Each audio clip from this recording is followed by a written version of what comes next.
Sang ratu ingin makan semangkuk mie instan. Namun masalahnya, sekarang ia hidup di zaman kuno, 1000 tahun yang lalu. Koki istana bahkan belum pernah mendengar mie instan. Dengan percaya diri, sang koki menggiling adonan dengan tangan, memotongnya menjadi mie, lalu memasak kaldu tulang. Setelah itu, ia mencabik daging sapi, menuangkan kuah di atas mie, dan menambahkan cabai sebagai hiasan. Semangkuk mie daging Maklimah biadab pun siap disajikan. Namun, ratu hanya melirik sekilas dan berkata rasanya buruk. Koki istana pun marah. Ia membuat semangkuk lagi dengan hati-hati. Tetapi ratu malah membentaknya, mengatakan ia tidak berusaha semaksimal mungkin. Kali ini sang koki benar-benar kesal. Ia mengerahkan semua kemampuannya dan membuat semangkuk mie kuah soto. Ratu akhirnya mau mencicipinya. Tapi setelah satu gigitan, ia memuntahkannya dan berkata rasanya menjijikkan. Koki menjadi gila dibuatnya. Ia membuat semangkuk lagi, tapi ratu berkata tidak pedas. Lalu ia membuat yang baru. Setelah memakannya, ratu berkata terlalu pedas dan menuduhnya ingin membunuhnya. Koki menyerah dan menolak untuk memasak lagi. Ia berkata kalau ratu tidak puas, sebaiknya masak sendiri. Ratu pun marah. Ia langsung menuju dapur untuk menunjukkan seperti apa mie instan yang sebenarnya. Tapi bagaimana mungkin membuat mie instan di zaman kuno?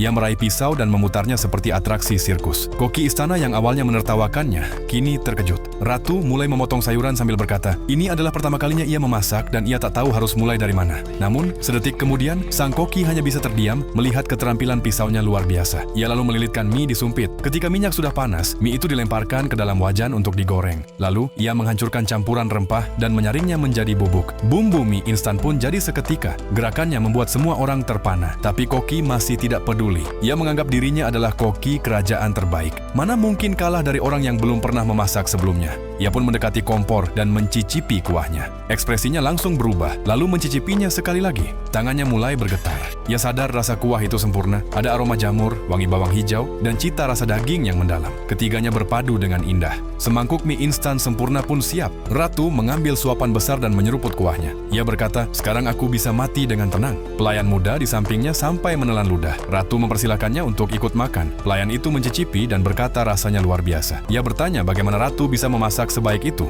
Ratu menjawab, dulu aku adalah koki master chef. Faktanya, di masa modern, Ratu bukan hanya seorang koki, tapi juga seorang pria. Setelah kecelakaan, ia terlempar ke dunia kuno, berubah menjadi wanita dan menjadi seorang ratu.